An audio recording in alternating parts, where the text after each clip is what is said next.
কিন্তু এখানে ভোট বাক্স আছে সোজা বাংলা, সেখানে ইনসাফিসিয়েন্ট আলো আছে, সবার তো চোখ ভালো নেই। ওটা আমি এটা অভিযোগ করলাম, এখন গিয়ে ডিটেন করছি।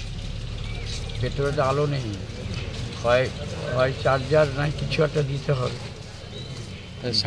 সারাদিন কি ঘুরবেন আজকে?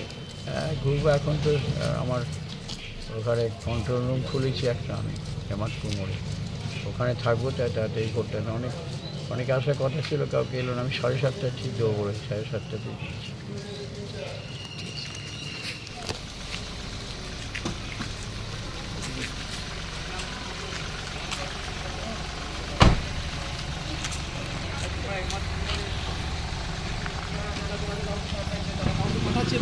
কাউকে পাঠাচ্ছে